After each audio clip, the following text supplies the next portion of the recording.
Thank you. I too would like to acknowledge the traditional owners on the lands we're meeting here today.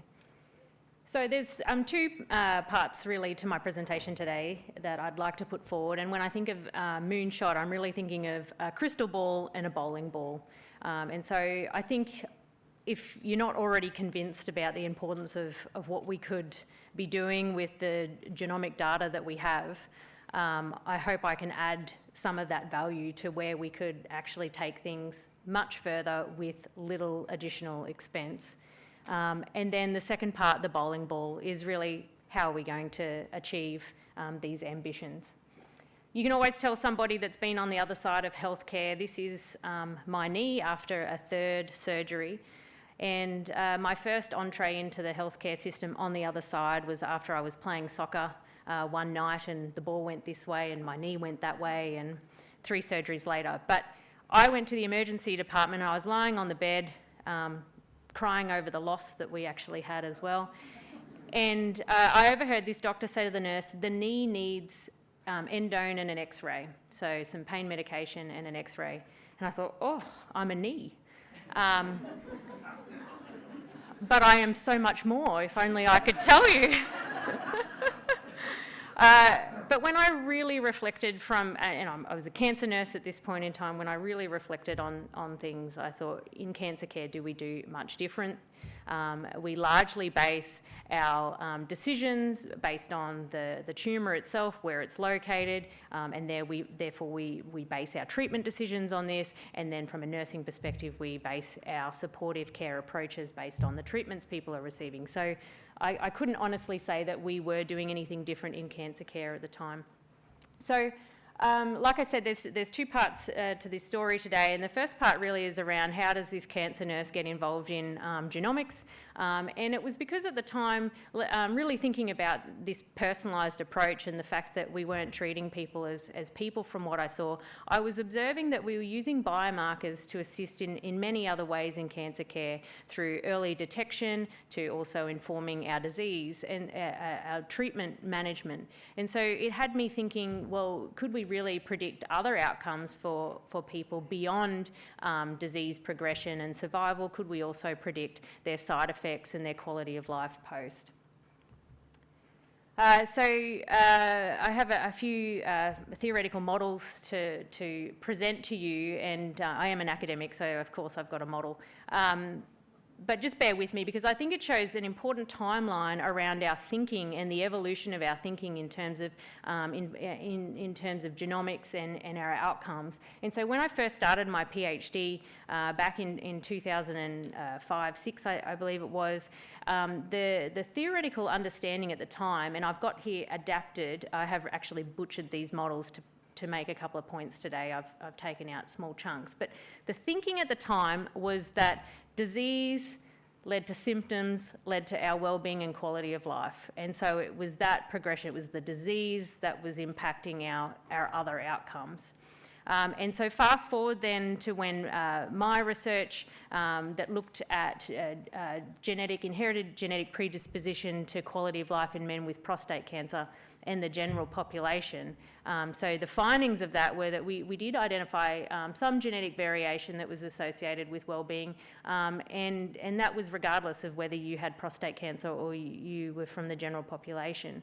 And so my work and others around internationally helped informed our rethinking of this model in terms of it's not only disease that impacts our symptom outcomes, that impacts our quality of life, but actually our individual characteristics along with environment and everything else. Yes, there's lots of other things I've forgotten out of these models, but our molecular and genetic characteristics independently also contribute to our well-being and our quality of life, and you factor in that disease such as cancer, and that impacts our life even more. So this, and I think the timeline here is important in around thinking through when I very first started that work. This way of thinking about the genomic inherited predisposition was not really featuring much into our consideration with outcomes at all. And this is an important point that I'm going to come back to very shortly when I talked about, are we prepared in Australia? So move forward, I continued this line of inquiry, identifying more variation that's associated with people's quality of life and symptom burden, regardless really of cancer type, and whether you had cancer at all. So I think that speaks really to some of the points being made today around this focus on particular tumours isn't necessary, and particularly when you think from a nursing perspective, we are treating one person after the next person after the next person. We're not really stopping too much to think about that person as their disease type. And so currently my line of inquiry has gone a little bit further into, well, how can we support people who are undergoing current treatments to maximise the effectiveness of their current treatment and minimise some of the burden. So I've recently more switched to looking at chemotherapy-induced peripheral neuropathy and the promise that genomics holds in being able to predict this type of side effect from treatment and the information that could offer somebody in their treatment decision making.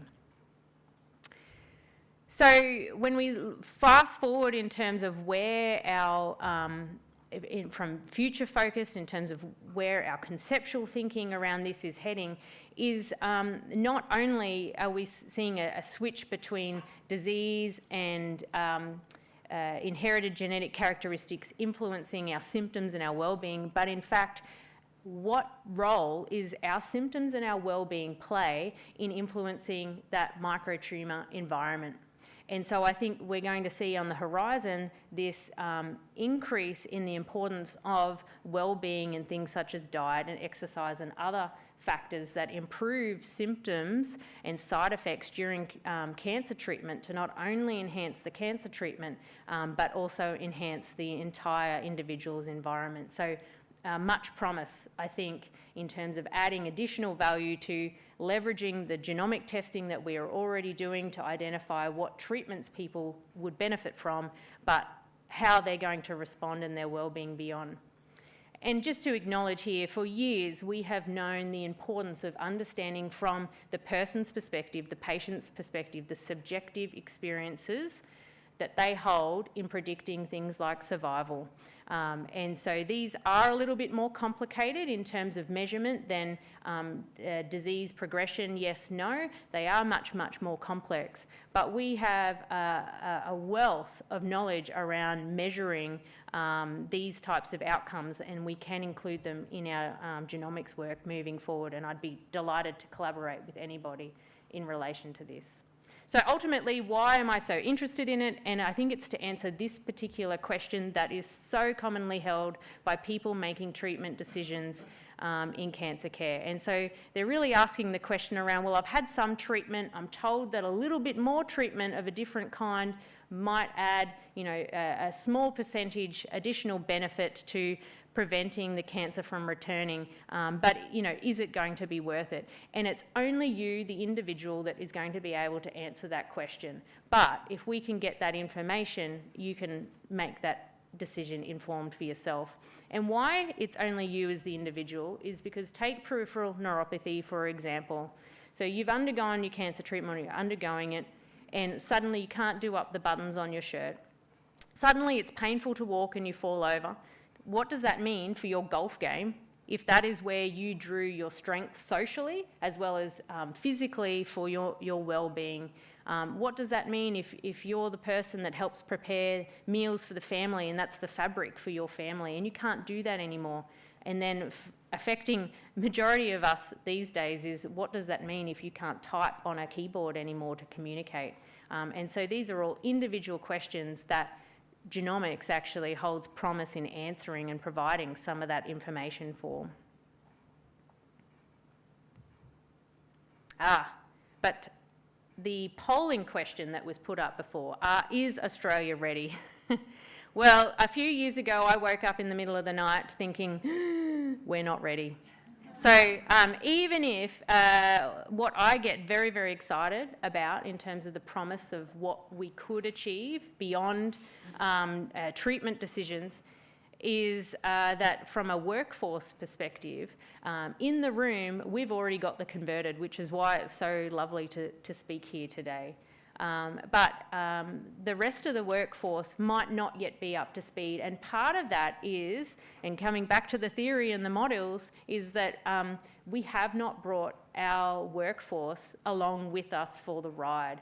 And I can tell you right now, from a clinical workforce perspective, genomics training, genetics training does not feature in the nursing curriculum. Doctors get about 2 hours additionally more than the nurses do. So if you have that feeling of why is it that the workforce really isn't across these things, it's because we haven't brought them along yet for the ride as well.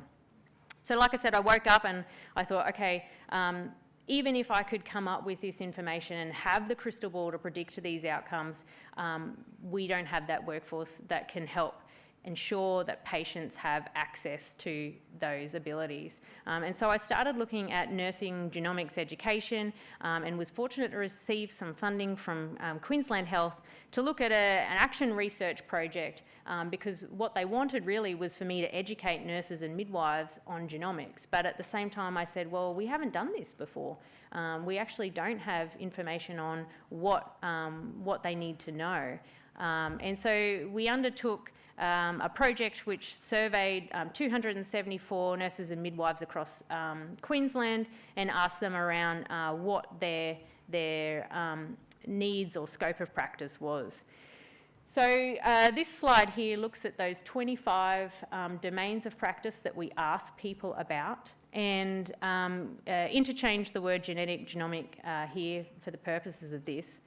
But what we found was that over 50% of participants, which is nurses, said that they weren't confident at all in 19 out of the 25 domains of genomic competencies, which in terms of how we came up with this list, this was based on the genomic competencies that are held in the US and the UK that have been there for 10, 20 years, overlaid with what our standards of practice are in Australia. So I just want to pull out a couple of these things to highlight. So what we saw was where people said that they did feel confidence in their practice, it was in relation to domains where that it features in our curriculum as well as it's regularly practiced. So assuring people of privacy and confidentiality as you'd expect.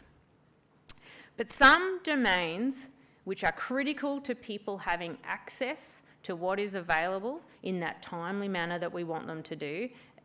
These are the red flag that our nurses and midwives said that they did not know how to decide which patients would benefit from referral to genetic services and how to advocate for people to access desired genomic services as well. And then this is the extended part of the conversation. So in the US and the UK, nurses actually provide a lot of the genomic counselling, whereas in Australia we have genetic counsellors, but we don't have enough of them and we won't have enough of them. So the question really here on some of these domains of practice is we've got talking around nurses saying that they don't feel that they have any confidence in relation to interpreting genetic testing results or educating a patient or their family about genetic susceptibility. And we're still yet to have the conversation in Australia around, is this what we want our workforce to do? And that really leads to where is this headed next? And, I personally believe what I see is often we first think our workforce needs more education, but in fact what our workforce needs, I believe, is assistance with implementation, and education is a small part of that. So this really hit home to me recently when I was trying to teach my 2-year-old son how to play this game Sequence. If you don't know how to play the game, is you've got to get 4 in a row to win.